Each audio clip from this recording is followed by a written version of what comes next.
ਪੀੜਾਂ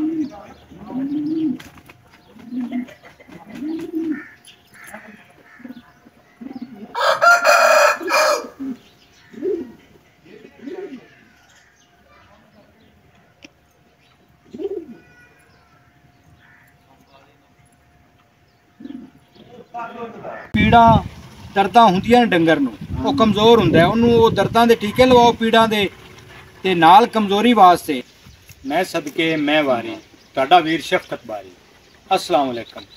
ਵੱਡੇ ਆਂਦੇ ਵੀ ਕਿੱਲੇ ਨੂੰ ਬਾਗ ਜਿਹੜਾ ਹੈ ਨਾ ਉਹ ਡੰਗਰ ਨਾਲ ਹੁੰਦਾ ਹੈ। ਸਿਆਣੇ ਗੱਲ ਕਰਦੇ ਨੇ ਵੀ ਬੂਹੇ ਤੇ ਡੰਗਰ ਖਲੋਤੇ ਹੋਣ ਤੇ ਬੰਦੇ ਦੀ ਇੱਜ਼ਤ ਹੁੰਦੀ ਹੈ। ਇਹੋ ਜੀ ਕੋਈ ਇੱਕ ਬਿਮਾਰੀ ਆਈ ਭੌਰੀ ਅਮੂ ਖੋਰ ਦੀ, ਕਿੱਲੇ ਵੇਲੇ ਕਰ ਛੱਡੇ, ਚਰਨੇ ਮੁੱਦੇ ਹੋ ਗਏ, ਇੰਨੇ ਕੁ ਡੰਗਰ ਮਰ ਗਏ। ਤੇ ਐਵੇਂ ਦੀ ਇਹ ਬਿਮਾਰੀ ਦੱਸਦੇ ਨੇ ਵੀ ਹਵਾ ਦੇ ਵਿੱਚ ਇੱਕ ਵਾਇਰਸ ਹੁੰਦਾ ਹੈ ਤੇ ਸਾਹ ਔਖਾ ਹੋ ਜਾਂਦਾ ਡੰਗਰ ਦਾ, ਜਿਵੇਂ ਫੇਫੜਿਆਂ ਤੇ ਜਾ ਅਸਰ ਕਰਦਾ ਹੈ, ਤੇ ਤੇਜ਼ ਬੁਖਾਰ ਹੋ ਜਾਂਦਾ ਹੈ, ਪੈਰਾਂ ਤੇ ਜ਼ਖਮ ਹੋ ਜਾਂਦੇ ਨੇ, ਮੂੰਹ ਦੇ ਵਿੱਚ ਛਾਲੇ ਬਣ ਜਾਂਦੇ, ਨਿਰੀ ਅੱਗ ਹੁੰਦੀ ਹੈ, ਡੰਗਰ ਪੱਠੇ ਛੱਡ ਜਾਂਦਾ ਹੈ। ਜੇ ਕੋਈ ਟੀਲਾ ਚਾਹੁੰਦਾ ਹੈ ਦਵਾਈ ਦਿੱਤਿਆਂ ਤੇ ਉਹ ਗਾਲੀ ਨਹੀਂ ਮੰਡਦਾ। ਇਹਦਾ ਇਹ ਹੁੰਦਾ ਹੈ ਵੀ ਜਾਂ ਤਾਂ ਨਾ ਸਾਲ ਦੇ ਵਿੱਚ ਕੋਈ 10ਵੇਂ 11ਵੇਂ ਮਹੀਨੇ ਦੇ ਵਿੱਚ ਵੀ ਡੰਗਰਾਂ ਨੂੰ ਵੈਕਸੀਨ ਲੱਗੇ। ਲਾਂਦੇ ਤੈਨ ਸਾਡੇ ਇਲਾਕੇ ਦੇ ਵਿੱਚ ਨਾ ਜੀ ਡਾਕਟਰ ਸਰਫਰਾਜ਼ ਜ਼ੈਨ ਭੱਟੀ ਸਾਹਿਬ, ਮਹਿਕਮਾ ਲਾਈਵ ਸਟਾਕ,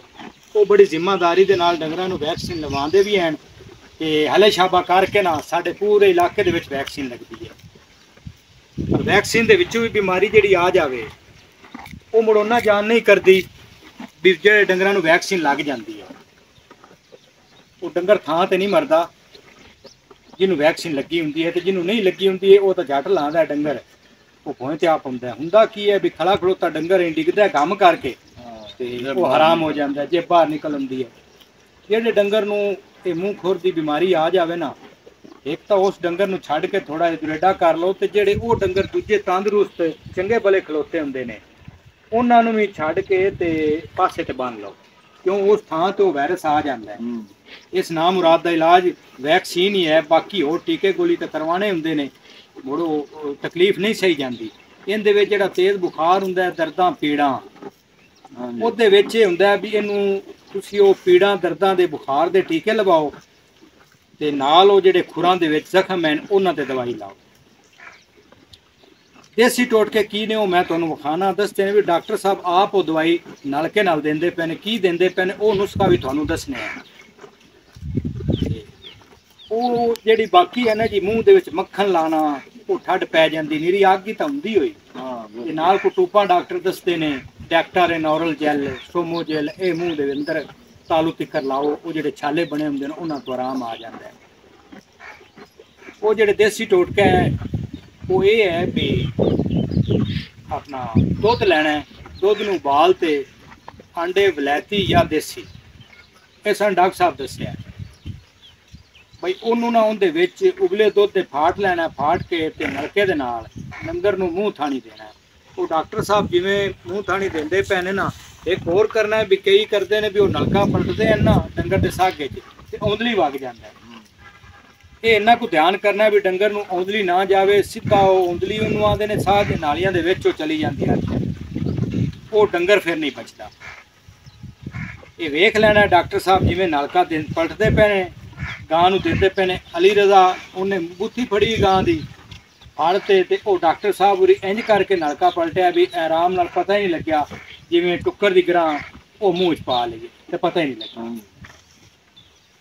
ਇਹ ਜਿਸਲੇ ਦੇਵੋਗੇ ਨਾ ਦੁੱਧ ਤੇ ਅੰਡੇ, ਹਲਦੀ ਤੱਕ ਦਿਓ ਡੰਗਰ ਨੂੰ, ਦੱਸਦੇ ਪਏ ਨੇ ਇਹਦੇ ਨਾਲ ਡੰਗਰ ਉਗਾਲੀ ਵੀ ਕਰਸੀ, ਪੱਠੇ ਖਾਵਣ ਲੱਗ ਪਉਸੀ, ਤੇ ਮੂੰਹ ਦੇ ਵਿੱਚ ਜਿਹੜੀ ਉਹ ਟੂਪ ਲਾ ਸੋ ਉਹਨੂੰ ਵੀ ਆਰਾਮ ਆ ਜਾ ਸੀ, ਪੈਰਾਂ ਤੇ ਕੋਈ ਦਵਾਈ ਲਾ ਸੋ, ਨਾਲ ਉਹ ਦਰਦਾਂ ਪੀੜਾਂ ਦੇ ਟੀਕੇ ਲਵਾ ਸੋ। ਹਾਜੀ ਸਾਹਿਬ ਤੁਹਾਡੇ ਵੇਲੇ ਦੇ ਵਿੱਚ ਜਿਹੜਾ ਹੈ ਉਸਲੇ ਪੁਰਾਣੇ ਕੋ ਟੋਟਕੇ ਕੀ ਵਰਤਦੇ ਆ? ਉਹਦੇ ਪੁਰਾਣੇ ਟੋਟਕੇ ਵਰਤਦੇ ਆਣ ਕਿ ਜਦੋਂ ਜ਼ਲਜ਼ਲਾ ਹੁਣ ਸੱਦੇ ਨੇ ਉਹਦੇ ਸੱਦਿਆ ਗੋਏ ਅੰਬ ਉਹ ਜਦੋਂ ਹੁੰਦਾ ਨਾ ਛੋਟੀ ਸਟਣੀ ਜ਼ਮੀਨ ਤੇ ਉਹ ਨੋੜ ਕੇ ਸਾਹ ਘੁੱਟ ਕੇ ਤੇ ਚੱਕ ਨਾਲ ਚੁੱਕਣਾ, ਚੱਕ ਨਾਲ ਉਹਨੂੰ ਤਾਂ ਕਿ ਟੰਗ ਛੱਡਣਾ। ਜਦੋਂ ਇਹ ਹੁੰਦਾ ਤੇ ਟੰਗ ਦੇਣਾ ਛਪਰੀ ਤੇ ਗੋਂਚ ਨਹੀਂ ਰੱਖਣਾ ਉਹਨੂੰ। ਅੱਛਾ, ਉਹ ਜਨਾਬ ਜਿਸ ਵਕਤ ਮਾਲ ਹੁੰਦਾ ਨਾ ਹਾਂਜੀ ਮੂੰਹ ਕੋਲ ਉਸ ਲਈ ਉਹਨਾਂ ਦੇ ਉੱਤੇ ਉਹ ਡੰਗਰ ਦੇ ਫੇਰਨੇ ਹਾਂ ਹਾਂਜੀ ਤੇ ਹੁੰਦਾ ਇਹ ਵੀ ਬੜਾ ਟੋਟਕਾ ਅੱਛਾ ਹੁੰਦਾ ਇਹ ਵੀ ਟੋਟਕਾ ਉਸੇ ਬਹੁਤ ਵਰਤਦੇ ਆ। ਅੱਛਾ ਹੁੰਦਾ ਉਸ ਲਈ ਇਹ ਵਰਤਿੰਦੇ ਆਣੀ ਹੋ ਜੇ ਟੋਟਕੇ ਤੇ ਆ ਕੁੰਮੇ ਦੀ ਖੋਪਰੀ ਵੀ ਆਂਦੇ ਨੇ ਵੀ ਡੰਗਰਾਂ ਦੇ ਵਿੱਚ ਕਿਤੇ ਨੱਪੋ ਚਾਹੋ ਉੱਥੇ ਹਾਂ ਇਹਨਾਂ ਵੀ ਨਾਲ ਕੁੰਮੇ ਦੀ ਖੋਪਰੀ ਨੱਪੋ ਨਾ ਤੇ ਇਹਦੇ ਨਾਲ ਵੀ ਕੁਝ ਸਾਰਾ ਹੋ ਜਾਂਦਾ ਇਹਦੇ ਨਾਲ ਹੀ ਸਾਰਾ ਕਿੰਨੇ ਬੂਏ ਤੇ ਡੰਗਰ ਰੱਖੇ ਹੋਏ, ਬਿਮਾਰੀ ਆਈ ਹੈ ਹਾਂਜੀ ਹੁਣ ਵੇਖਦੇ ਪਿਆ ਸਾਨੂੰ 1000 ਦਾ ਇੱਕ ਟੀਕਾ ਵੀ ਲੱਭੇ ਨਾ ਬਿਲਕੁਲ ਤੇ ਅਸੀਂ ਉਹ 1000 ਦਾ ਇੱਕ ਲਵਾਈ ਹੁੰਦੀ ਹਾਂਜੀ। ਤੇ ਜਿਹੜੀ ਉਹ ਮਹਿਕਮਾ ਲਾਈਵ ਸਟਾਕ ਸਾਨੂੰ ਉਹ ਜਿਹੜਾ ਹੈ ਉਹ ਮੁਫਤੀ ਹਾਂਜੀ ਵੈਕਸੀਨ ਲਾਉਂਦਾ ਡੰਗਰਾਂ ਨੂੰ ਉਹ ਡਾਕਟਰ ਹੁੰਦੇ ਨੇ ਅਸੀਂ ਉਹਨਾਂ ਦੇ ਮੱਥੇ ਨਹੀਂ ਲੱਗਦੇ ਉਹ ਅਸੀਂ ਮੁਫਤ ਨਹੀਂ ਲਵਾਉਂਦੇ ਵੈਕਸੀਨ ਤੇ ਆ ਹੁਣ 1000 ਦੋ ਦਾ ਟੀਕਾ ਲਵਾਈ ਜਾਂਦੇ ਆ ਜਿੰਨਾ ਕੁ ਜਾਨ ਹੁੰਦਾ ਪਿਆ ਬੜਾ ਦੁੱਖ ਲੱਗਦਾ ਪਿਆ ਜੀ ਹਾਂਜੀ ਅੱਜ ਤਾਂ ਬੱਕਰੀ ਨਹੀਂ ਲਈ ਜਾਂਦੀ ਕੁਕੜੀ ਨਹੀਂ ਲਈ ਜਾਂਦੀ ਤੇ ਡੰਗਰ ਕਿਉਂ ਲਿਆ ਜਾਣਾ ਤੇ ਮਾਲ ਬੰਦੇ ਤੇ ਖੈਰ ਕਰੇਗੀ ਜੀ ਤੇ ਉਹ ਦੱਸਦੇ ਨੇ ਵੀ ਦਮ ਵੀ ਕਰਵਾਉਣਾ ਇਹ ਬਿਮਾਰੀ ਦੇ ਵਿੱਚ ਨਾ ਜੀ ਹਾਂਜੀ ਦਮ ਵੀ ਕਰਵਾਉਣਾ ਚਾਹੀਦਾ ਖੁਦਾ ਦੀ ਕਲਾਮ ਬਰਹਕ ਹੈ ਬਿਲਕੁਲ ਸਿਆਣੇ ਗੱਲ ਕਰਦੇ ਨੇ ਵੀ ਦੁਆ ਫਕੀਰਾ ਰਹਿਮ ਅੱਲਾ ਤੇ ਰਹਿਮ ਅੱਲਾ ਲੈ ਵੀ ਬੇਲੀਓ ਰੱਬ ਰਾਖਾ ਜਿਉਂਦੇ ਵਸਦੇ ਰਹੋ ਤੇ ਹੱਸਦੇ ਰਹੋ